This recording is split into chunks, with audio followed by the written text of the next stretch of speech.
एक लाली सोई है, क्या किया जाए? वो लाली कोई और नहीं है, कन्हैया ने पहले ही योग माया से कह दिया था, हे योग माया तुम मेरी बहन बनकर के यशोदा मैया के गर्भ से जन्म लेना, समय आने पर मैं उनके पास आ जाऊंगा और तुम्हारा इस धरती पर, इस धराधाम पर बहुत नाम होगा। जब वसुदेव जी ने उस लाली को उठा करके लाला को लिटा दियो है, तो वसुदेव जी जाते जाते कह जाते हैं, हे लाला मैं तेरो बाबा हूँ, हमें भूल ना जाइयो। और लाली को लेकर के मथुरा आए हैं और लाली जैसे ही जेलों में आई है, आवाज करके जोरों जोरों से रोने लगी है। जैसे ही कंस को पता चला अरे वसुदेव ने अब की बार लाली को जन्म दिया है, तो आश्चर्य में पड़ गया, ये कौन सी माया है, ये विष्णु ने कौन सी माया की है कि अब तो लाली आई है। लेकिन बिना सोचे हुए कहता है कि काल छोटा बड़ा नहीं होता, चाहे लाला हो चाहे लाली हो, है तो 8वां गर्भ मेरा काल ही। जैसे ही उस लाली को पत्थर पे पटकना चाहता है, उड़ करके वो आकाश में चंचला बन गई है। अष्टभुजाधारी वो लड़की बोली है, वो कन्या बोली है, हे पापी कंस तुझे क्या लगता है भगवान तेरे हाथों मरने के लिए आएंगे? अरे तुझे मारने वाला तो कब का गोकुल पहुंच चुका है और तेरी मृत्यु तय है, तू बच नहीं सकता। और वो चंचला आकाश में विलीन हो गई है। कोई कोई तो कहते हैं कि वही बिजली के रूप में तड़कती है, बिजली के रूप में चिल्लाती है, और कहते हैं जब बिजली तड़के तो मामा लोगों को बाहर नहीं जाना चाहिए, रोकते हैं ना कि बिजली तड़क रही है, बारिश का मौसम है, बाहर नहीं जाना। तो कहते हैं कि वो कन्हैया की बहन योग माया ही है। उन्हीं योग माया को कई नामों से पूजा जाता है, चंडिका, कृष्णा, माधवी, कन्यकेती, कई नामों से उनको पूजा जाता है। क्योंकि कृष्ण ने कहा था तुम मेरा काम करोगी तो कलयुग में लोग तुम्हें अनेकों अनेकों नाम से तुम्हें पूजेंगे। अब कन्हैया जब गोकुल में आई, नंद बाबा को पता चला। कैसे पता चला?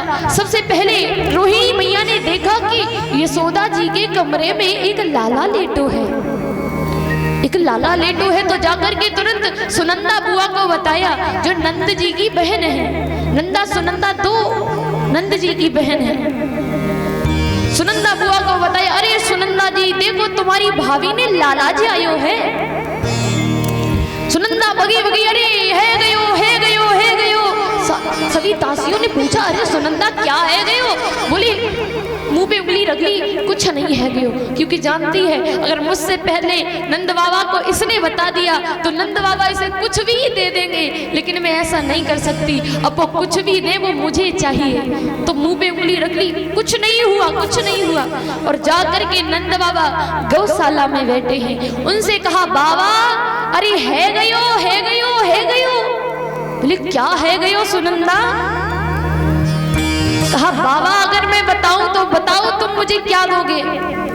नंद बाबा ने चाबी का गुच्छा पकड़ा दिया, ले सुनंदा खजाने में से तेरा जो जी चाहे निकाल लेना, लेकिन एक बार बता दे क्या है गयो? सुनंदा ने कहा अरे बाबा तेरे घर में छोटो सो कालो सो गैया चराने, माखन चुराने, रास रचाने, प्यारो सो लाला आया हो बाबा, लाला आया है। अब तो नंद बाबा बिल्कुल खुशी से पागल। अरे 80 वर्ष की अवस्था में, वृद्धावस्था में मेरे लाला भयो है। तो प्रसन्नता की वजह से यमुना मैया में स्नान करने गए हैं। ऋषि लोग उन्हें कहते हैं कि बाबा शालिग्राम जी की पूजा कर लो। लेकिन क्या करते हैं नंद बाबा, जब जब ऋषि कहते हैं कि आओ आप इन पर भगवान जी पर अक्षत चढ़ाओ, तो अक्षत तो नहीं चढ़ाते, चीनी का डब्बा उठाते पूरा का पूरा भगवान जी के ऊपर उड़ेल देते। तो ऋषियों ने सोचा बाबा क्या कर रहे हैं। फिर कहते कि बाबा के ऊपर, ये भगवान जी के ऊपर जल चढ़ाओ। जल की कहते तो पूरा का पूरा दूध का डब्बा उनके ऊपर उड़ेल देते, घी का डब्बा उड़ेल देते। अब तो ऋषियों ने पूछा, अरे बाबा क्या बात है, क्यों ऐसा काम कर रहे हो? तब उन्होंने कहा कि मेरे घर प्यारो सो लाला आयो है और बाकी मुखड़े को देखने के लिए मेरी अखियां लालायत है, मैं बाकी मुखड़े को देखना चाहती हूँ। नंद बाबा से तुरंत बोला है, ठीक है तुम जाओ, तुम तो जाओ, तुम अपने लाला के मुखड़े को देख करके आओ। नंद बाबा भाग करके गए हैं और जैसे ही कन्हैया की प्यारी सावली सूरत देखी है, बाबा बलिहारी जाते हैं। बाबा ने 9 लाख गैया जो उनके घर में है उनको दान करने लगे हैं, लड्डू बांटने लगे हैं, बधाइयां बजवाने लगे हैं, क्योंकि लाला की खुशी तो हुई है पार मैया। जब जब गाँव के घर पे मैया लाला आ जाए तो मैयाओं की बाबाओं की खुशी इतनी बढ़ जाए कि जैसे स्वर्ग लोक से भगवान ही उतर आए हों। लाला होने की एक अलग ही खुशी होती है, और वो भी 80 वर्ष की अवस्था में नंद बाबा के लाला भयू है तो बहुत ज्यादा प्रसन्न है। अब बाबा ने बधाइयां डलवाई हैं।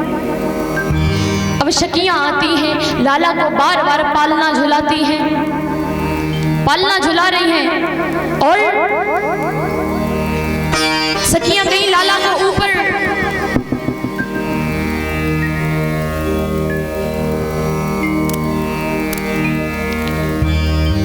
सखियां लाला को बार बार ऊपर उछेल रही हैं, उछाल रही हैं, कहीं झुला रही हैं, कहीं खिला रही हैं, पर लाला को सोने नहीं दे रही। तो मैया यशोदा झिलझिला कर बोली, अरे कब से तुम मेरे लाला को दुखी करे हो, कहीं ऊपर उछालती हो, कहीं गोद में लेती हो, एक पल के लिए उसे सो तो जाने दो।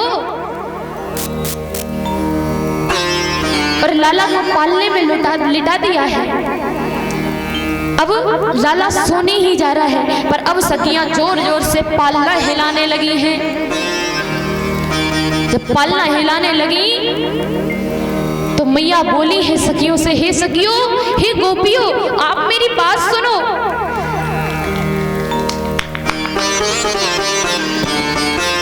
आप हमारी बात सुनो, मेरा लाला जाग जाएगा, इसलिए आप धीरे धीरे पलना झुलाओ।